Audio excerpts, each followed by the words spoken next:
Ryan Reynolds here from Mint Mobile with a message for everyone paying big wireless way too much. Please, for the love of everything good in this world, stop. With Mint, you can get premium wireless for just $15 a month. Of course, if you enjoy overpaying, no judgments, but that's weird. Okay, one judgment. Anyway, give it a try at mintmobile.com/switch. Upfront payment of $45 for 3-month plan, equivalent to $15 per month required. Intro rate first 3 months only. Then full price plan options available. Taxes and fees extra. See full terms at mintmobile.com. You're a guy who wants to have a story. You're not gonna have a story. You're gonna have a story of a guy who just destroyed you because you're stupid enough to think that you can walk into the same place with me and act the same way.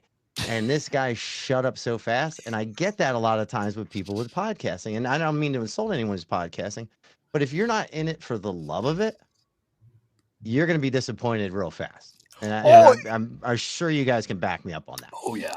Oh, and it's like being an author. If you're putting something formulate together thinking you're going to be the next J.K. Rowling, you're in that for the wrong reason. It's not why I write books. It's not why I podcast, but I do have a book on publishing books and how to get a podcast up quick and easy if that's what someone wants to do. But yeah, there's a big difference between doing it on the cheap and the higher. I joke all the time, right? Look, my ugly couch behind my green material, not even official green screen. So yeah, you can do it on the cheap, but you have to have tools, software to add some production value. You have to develop a skill set of having an ability to have a conversation as well. And I'm sure you've had it as well when you first started your podcast, where so many people, hey man, can I be a guest? And then as soon as they get on the mic, they just lock up. Yeah, we really didn't get guests until, like, I want to say around season 2. We just started season 6 last week. And do you remember your first guest? Oh God, no. No, I think her name was Mary, if I remember correctly. I don't even have my show notes in front of me or notation. I think it was Mary. Not a memorable experience that you just can't place it in your head. No, she was drunk. Oh, really? Yeah. Do you remember when you had your first guest where you said, yeah, that was a great interview and I'm doing the thing I want to do finally? Yeah, that was with former CIA intelligence officer Pedro Israel Orta, which was also featured on Tucker. And awesome. That like when he came to my show first before he went over to Tucker, I was like, yeah, motherfucker. Yeah, that's got to be a good feeling, right? When you have somebody on and he's also on somewhere else where the episode was either really popular or a lot of viewers, and you're like, I had that guy too. Well, he plugged me on Tucker, and I mean, that's why I was like, yeah, motherfucker. Ah, that's amazing. And do you find yourselves like willing to talk to anyone and everyone that is willing to have a conversation, or are you very specific about who you're looking for? Well, I'm gonna answer that, and I'm gonna direct it over to Joe, because Joe's been part of this program, not the entire 6 seasons of it, but I brought him in around season 3 going into season 4. And, oh God, Joe, how many different types of people have we had on the show? Different backgrounds, from what, politicians to... Oh, yeah. I joined you when it was the Patriot Angle, and we were indeed made, because I've done paranormal shows, and like you, Christopher, I want to talk about different things. I've had an atheist on my Christian show. I talked to Flat Earth Dave the other day. That will be airing. How was that? So, that guy reached out to me as well. Yeah, it was fun. I enjoyed it. And I came at it from the standpoint and viewpoint, right? I'm not taking any position here. I will take the pros and cons. Where I feel there's a hole in your story, I'll point it out. If you say something quasi makes sense, I'll praise that. But just let them present. Let your audience make the decision. I know who that guy was. That's the guy. I seen him on the Roseanne Barr show. God, I think it was like maybe 5-6 months ago when she was just kind of coming into podcasting. And he's an interesting individual. I think he's been also featured on like Joe Rogan too. Yeah. Yeah, it's a fun conversation. It is. Yeah, and I'm not the type of guy who's looking to argue with anyone. So sometimes I'll get people reach out to me, and it's a topic. I'm like, I'm not fucking touching that one, just because it feels like Christopher, it feels like a setup for me to have a I'm not headache. afraid. I'm not afraid to bring anybody on. Joe will vouch. I mean, we've had Yeah. complete nut jobs on this show. Oh, And the guy from Ukraine. Oh oh my my God. god, that The guy was like, Biden butt boy who's in Ukraine only peddling pro Ukraine because he's in on the graft. Now, mind you, full disclosure, I support the Ukrainian people, not because of Biden or Zelensky, All right. but he's there for the graft. I'm Sure. not. what about the guy that was all up on the fracking? Remember that guy? Oh, the penguin, the sweaty penguin that I destroyed on the show. Yeah, him and the explosions. Fracking is exploding the earth. That's not how fracking works. And then he tries to say, I didn't use the word explosion. And I'm like Warner Wolf on Imus. Let's go to the videotape. 5 fucking times, he said. Explosions.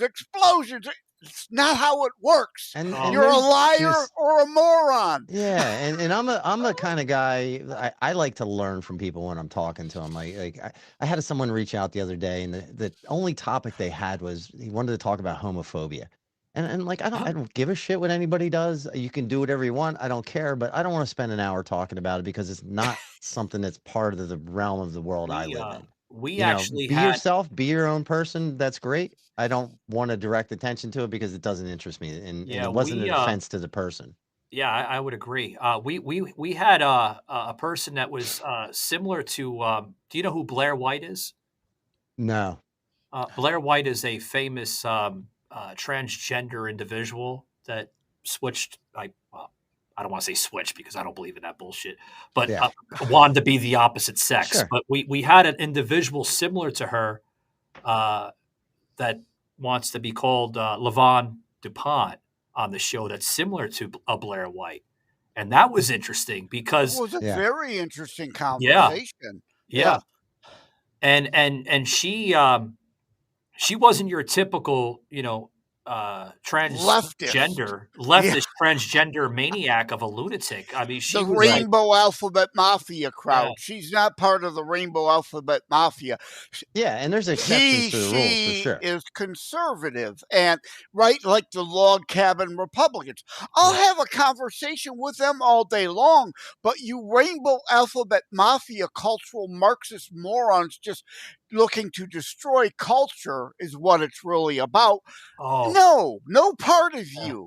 Yeah. Christopher's bringing us down memory lane of our own show here, and I want to bring up the old 68-year-old MMA fighter, the MMA fighter. Remember that guy we had on? How was that guy? He reached out to me as well, and he had so many questions for me before we even talked. I was just like, I don't. You know who I'm put this talking kind of about, energy right, into. Christopher? I know who you're talking about for sure.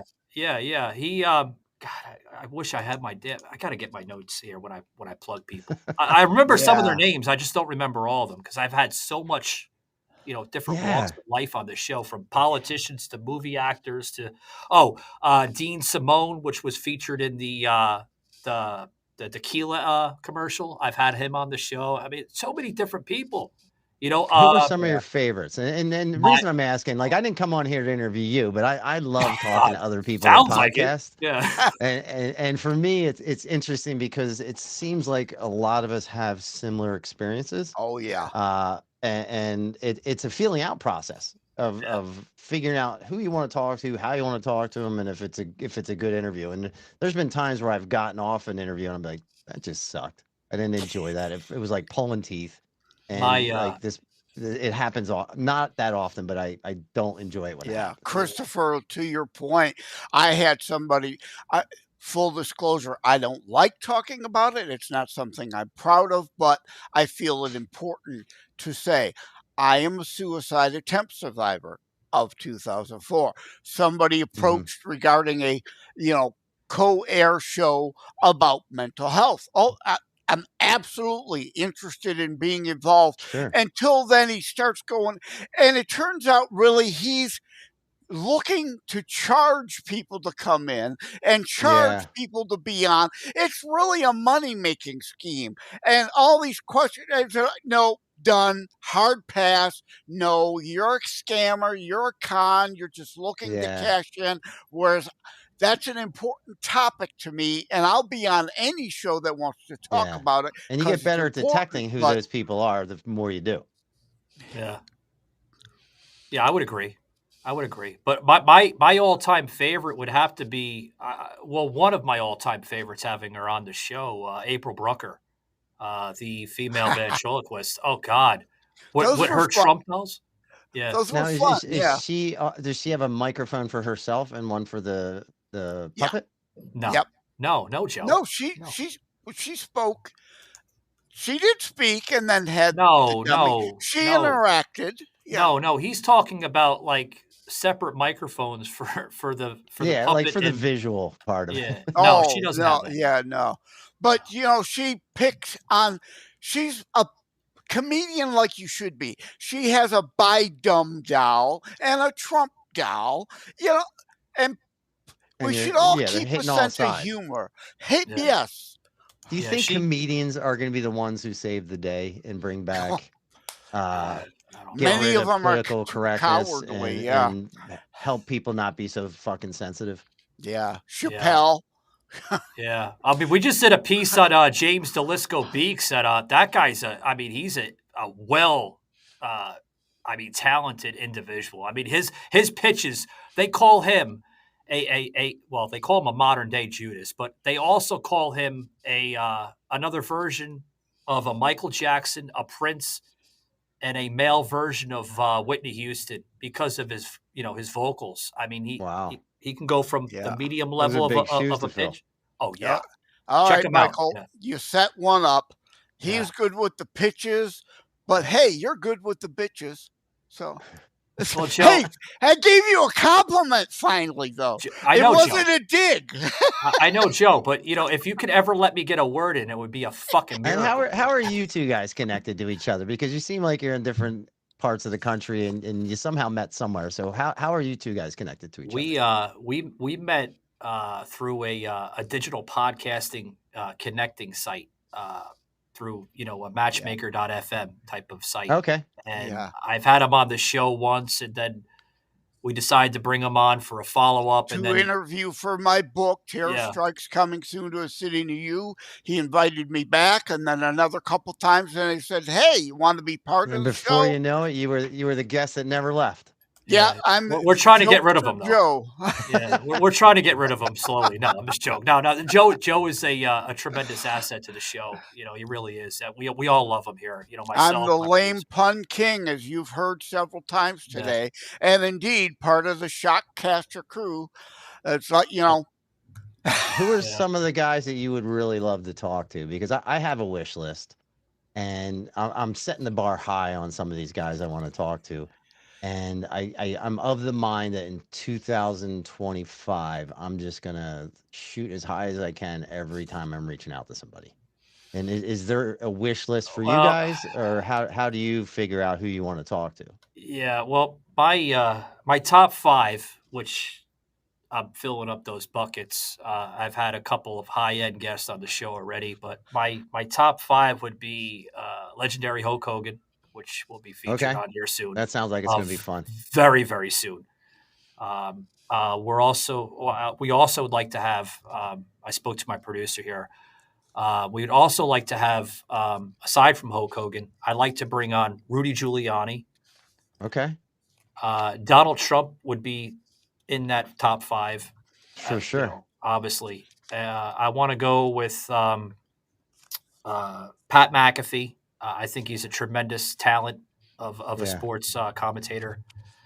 And then my last one, I would go with it's a toss up between Lady Gaga and possibly Joe's laughing. What are you laughing for? You know how I call her Lady Gag Me. I am not although Poker Face, brilliant song. Brilliant. But Lady Gag Me, no thank you. Yeah, either Lady Gaga, God, you got me slurring my words now. Lady Gaga or Lady Gaga, Lady Gaga, or possibly a Britney Spears. That would be interesting. Oh, that'd be a fun Yeah. talk. Yeah. How is she now? I mean, she's kind of almost dropped out, and how is she doing now that the conservatorship is done? And that, Well, and I enjoy her music, so I'd love. But like mine is a little lower. I yeah. want to talk to people like McKenna Grace, and if you don't know who that is, she's the black hair, glasses, although she's actually a natural blonde, in the after Ghostbusters Aftermath movie, Oh, okay. filmed them years ago. But she has had back problems and back surgery. So I want someone like her to come on, yeah, to talk about movies and her acting, but as a public service to talk about the back issues and the surgery and Yeah. what others may be going through, to hear from someone like her who's lived it and what advice she'd give. Those kind of people who have, other the stories you don't get on entertainment television. Yeah. Yeah. I'm the kind of I like to talk to people, and when somebody has a lot of accolades, that's great. But I Mhm. like to learn who they are and how they got to those accolades. Like everybody wants to spend time on like, oh, you did this, this, or this. I want to know the person you were and the person you are now and what the difference is and how you got there. And for me, that's always interesting to learn because like is this your full-time job, Michael? One of them. One of them. Okay. I Right, but you I gotta spend a start lot you of start time. somewhere and you have a dream and you chase it. Yeah. And most people, I'm of the belief, never chase their dreams. And if you ever speak to anyone who is a hospice counselor, one of the things that people always talk about are the things they never accomplished or they never tried to do. I And you guys are like me, where you're just going to keep trying, and it's going to pay off or it's not going to pay well, off. But Yeah. the well, a beauty's little in the thing. journey of it. Yeah, a little thing about about me as we kind of close it up. I I've always had a passion and interest for media, whether it was talk radio or now modern talk radio known as podcasting, or content creating. I've always had that passion. I remember as a little kid, we are talking about wrestling. I drive my mother crazy and worry her to death, because we did a lot of that backyard wrestling shit when I was a kid, Mm. where we would set up, like old mattresses in the backyard and, take like rope we would buy from, Home Depot or a hardware store and Set make up it the into a ring. ring. Yeah, yeah, yeah. And I would create a character, and we would have like the old VCR, the actual camcorder VCR thing, and we would The tape one that's the each other. size of a TV.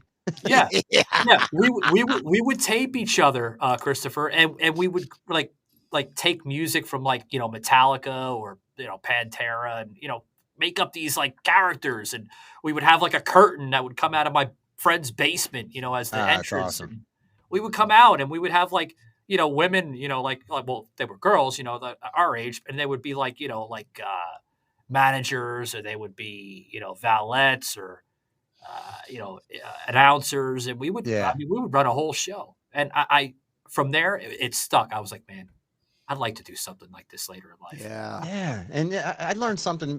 When I opened my Brazilian Jiu-Jitsu school about 5.5 years ago, I saw a sign, and I say this all the time, and this sign struck me between the eyes, and hopefully makes sense for you guys as well. Yeah. Is that you should chase your dreams, or someone will pay you to help chase theirs. And if you don't take that mentality, you're gonna live a life of probably a lot of regrets. Yeah, I agree to that. I would take that. I like that quote, by the way, and that I guess that wording, set of wording. You I live by somewhat of a degree to that. I believe in you grab the horns, right, and you just hold on, and Yeah, and you go to where it's going to lead you, because you can go down excellent paths in life of whatever you choose, as a hobby, as an interest, or as a career. I've built a career out of this production and this show, and it led me to other opportunities. Like I don't do this full time. I do other stuff. I mentioned Sure. All Casting Productions, which is a huge production company for talent, movie extras, voiceover artists, entertainers, comedians. I just gave them a free plug. You're welcome, All Casting. They're probably getting a chuckle because I know some of the people tune into the show over there with the executive board members there. But it led me to great opportunities with great production companies such as Happy Madison and Universal, and I've been on countless of different sets as an extra. I like the extra stuff because it's quick, it's easy, you're in and out sometimes. Yeah. And yeah, And you get to meet some I was an really extra interesting on people. Ladder 49.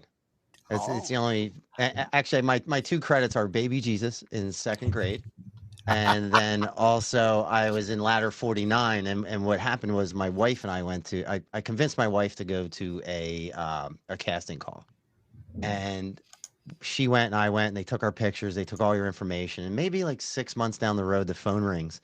And it's hey, it's Stacy from Fantail Films. And I just put the phone to my chest. And I'm like, yes, now's my big chance. And they're like, is Janice there? I'm like, fuck. and I hand the phone to my wife, and she gets the call to go down to the scene. And I'm sitting there at home. I'm like miserable. I'm like, this is my fucking idea. And you got to go. And then the next day, I get a call, and I'm super excited. And they take us to this Knights of Columbus in Maryland. And I'm sitting there, and you figure it's John Travolta, Joaquin Phoenix, all these people. And I'm the only guy they're waiting for one more person, and I didn't fit on the bus.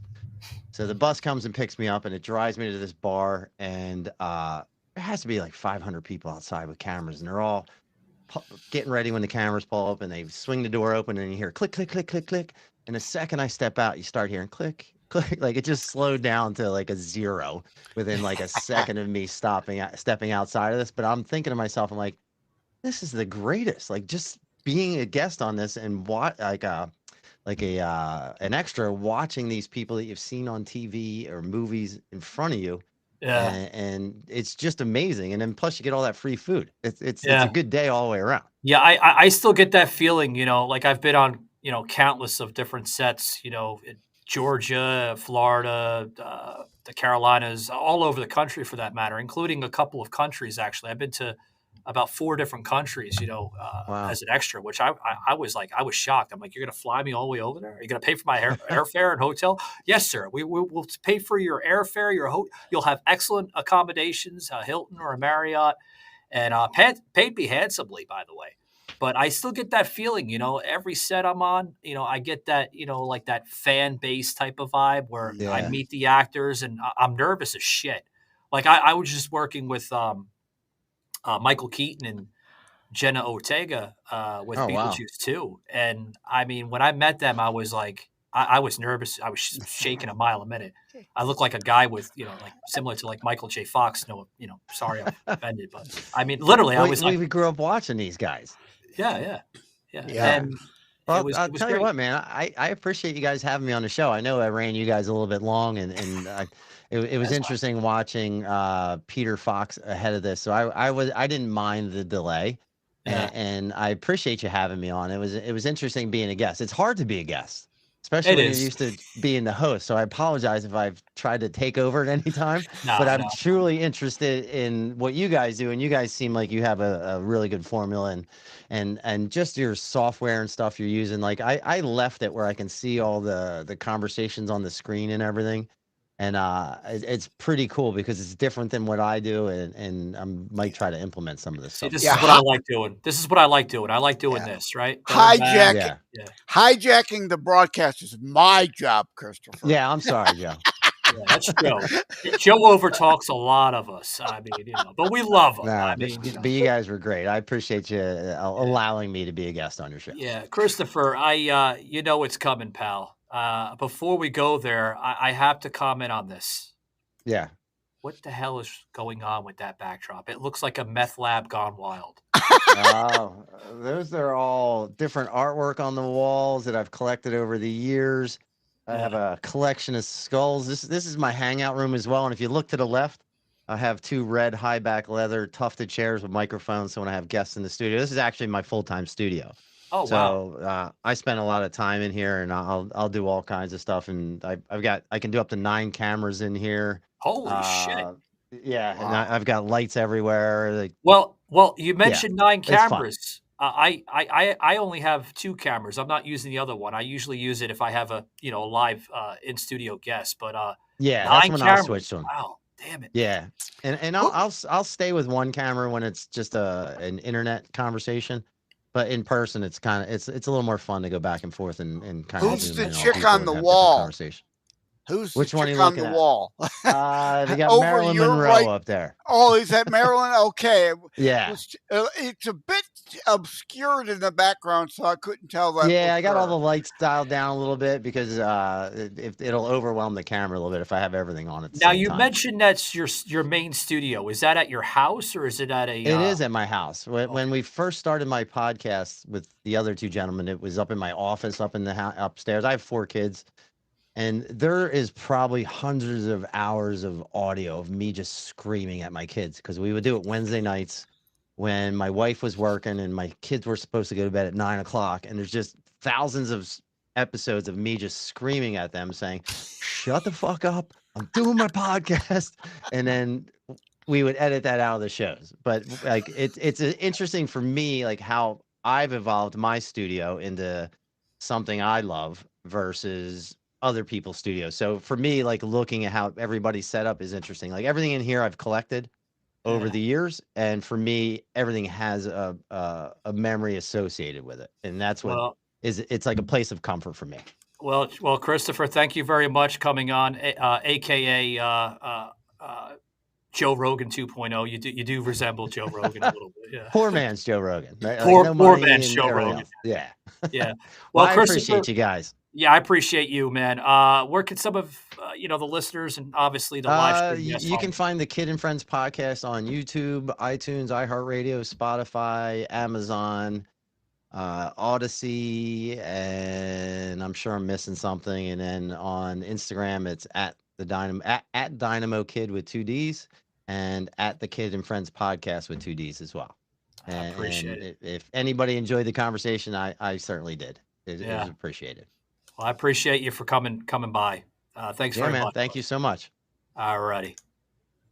All right, Joe. Wow. Well, we're going to bring on one more guest here. We got a lot of guests coming up here. Oh, I didn't Yeah. know we had one Oh, more. God. You didn't let me talk about my one movie credit with local little production that I was in a group scene on. But Yeah. my main major entertainment claim to fame is my name is on the inner sleeve, the record sleeve of Jethro Tull, Crest of the Knave. So if you have that album, take the sleeve out. You'll see my name there. You know, Joe, you're bringing names up I do not know. You were talking about Soupy Sales just the other day. Yes, I don't know who the fuck Soupy Sales is. You don't know Jethro Tull? Okay, now I know who that is because my uncle would jam out to Jethro. Soupy Sales, okay. So wow, guys. For those who are still tuning in, this is the live stream behind the scenes, guys. Sadly, this doesn't air to Spotify. We take the recording and we put it onto Spotify, but we don't take this behind the scenes production stuff. This is just me and Joe goofing around, behind the scenes before we get on to the next recording. Well, he can't leave all that golden material I put in here in the show. It'll outshine him. We might put that on the Roku app in March because we are going to Roku in March. So, that'd be a boost. Yeah, but damn good personalities. We had the one of the original founders of ESPN just about an hour ago. That was a damn good conversation. Peter Fox, one of the original producers of ESPN, which was it was a freaking blessing, just to have you almost called Peter Ducey. I did. Because it makes sense. His last name is Fox, first name Peter, so you're thinking Peter Fox, Peter Ducey, right? and then we had Barney and Friends. I mean, excuse me, Christopher Perry and Friends. What was this fucking podcast? I forgot already. Yeah, Kids and Friends. Kids and Friends. I thought it was like a Barney and Friends. Hello, kids. Hence my Matthew Perry joke. How you related to him, right? You got Friends in your podcast name. Matthew Perry was on Friends. Joe, this is why I don't like to live stream to YouTube. We're live streaming on Joe's channel right now on YouTube. I know I disconnected us from No. YouTube. Well,